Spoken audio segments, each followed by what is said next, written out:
98 MJ dictation Ramdhari Gupta उच्च गति अभ्यास भाग 1 प्रतिलेखन संख्या 41 गति 80 शब्द प्रति मिनट डिक्टेशन शुरू होती है। स्टार्ट। अध्यक्ष महोदय, सरकार चाहती है कि अन्न के मामले में देश आत्मनिर्भर बने, तो मेरा सुझाव है कि जिन जगहों पर काफ़ी संख्या में ट्रैक्टर से काम लिया जा रहा है, आपको कोई कारखाना खोलना चाहिए और सस्ती कीमत पर उनकी मरम्मत की व्यवस्था करनी चाहिए। पैराग्राफ। आप बाहर से ट्रैक्टर मंगा रहे हैं। मैं समझता हूँ कि यह सारा रुपया व्यर्थ व्यय किया जा रहा है।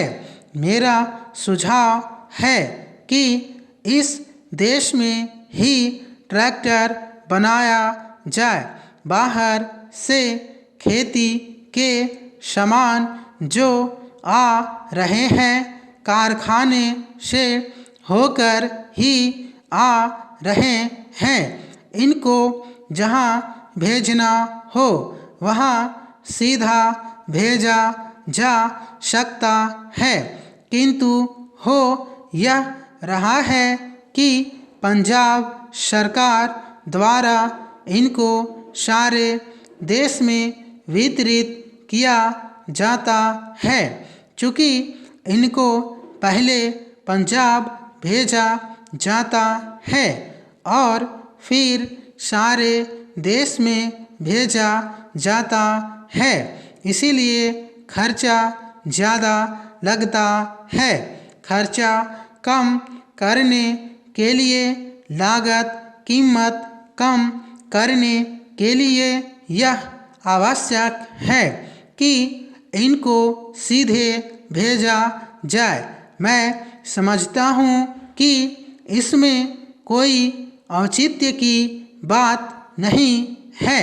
इस पर भी आपको विचार करना चाहिए। पैराग्राफ। आपको किसानों की सहायता करनी चाहिए।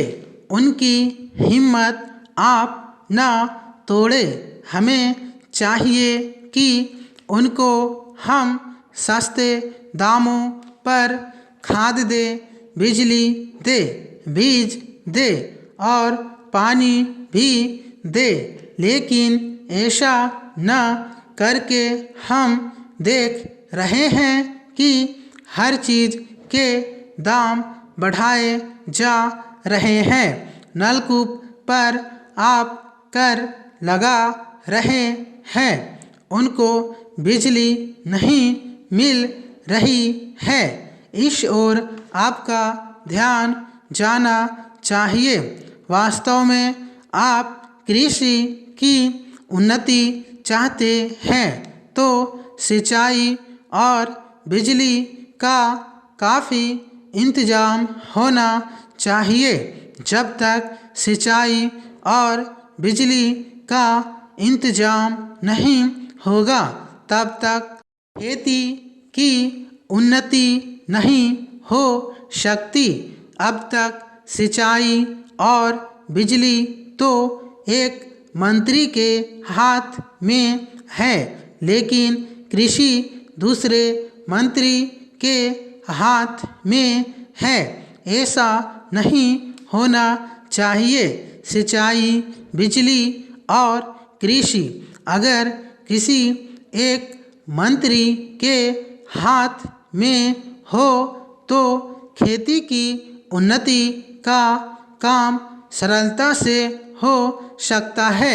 मेरा निवेदन है कि इस ओर भी आपका ध्यान जाना चाहिए। समाजवादी समाज की रचना की बात बहुत कही जा रही है। गरीबी को दूर करके हम सबको बराबर लाना चाहते हैं, लेकिन देश में गरीबी आज भी बढ़ती जा रही है। मैं यह नहीं कहना चाहता हूँ कि हमारे देश में सरकार ने कुछ नहीं किया है। समाप्त। Thank you.